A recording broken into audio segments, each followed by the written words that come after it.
सब सुन रहल छी एसएम म्यूजिक के शानदार प्रस्तुति शिवराम सकरी सिंगर रामप्रीत यादव डीजे मनंजय देखी देखी किया मुस्काबै छै यादव जी पर कनखी चलाबै छै। देखी देखी किया मुस्काबै छै यादव जी पर कनखी चलाबै छै। रोजे रोजे टोला में आबै छै रोजे रोजे टोला में आबै छै यादव जी पर कनखी चलाबै छै। यादव जी पर कनखी चलाबै छै।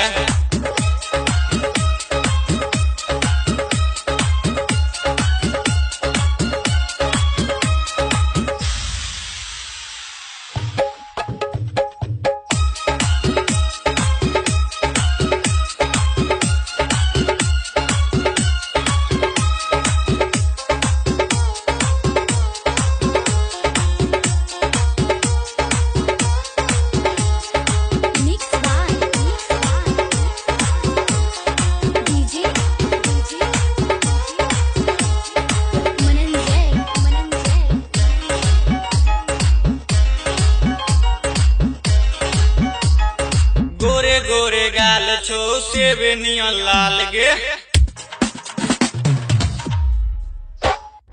गोरे गोरे गाल तोहर सेब नियन लाल गे ओइ पर से लागो तोहर दिलवा कमाल गे। बच के तू रही है एत के बूथी बुढ़वा जीवन का सब छै फुलूची। मन किया एते सनकाबै छै यादव जी पर कनखी चलाबै छै। यादव जी पर कनखी चलाबै छै।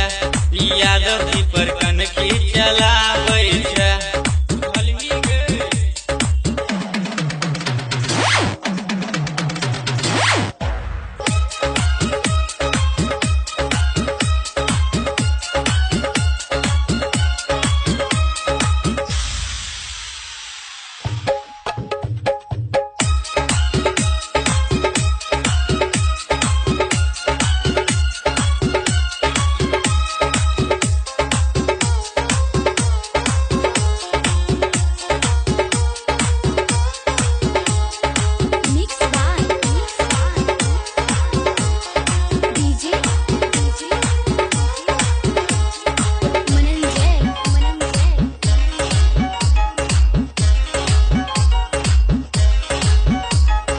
रामप्रीत सिंगर से है तो पूरा इच्छा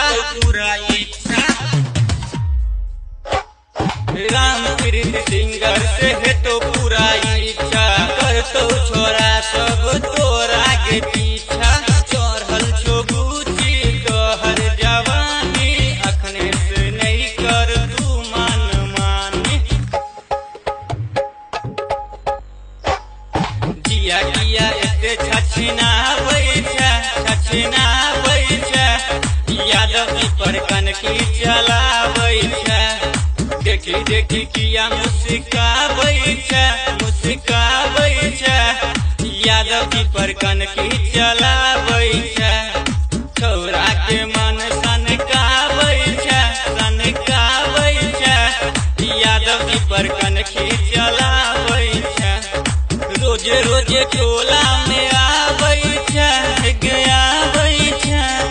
रोजे रोजे टोला में आबै छै यादव जी पर कनखी चलाबै छै। यादव जी पर कनखी चलाबै छै। djmananjay.in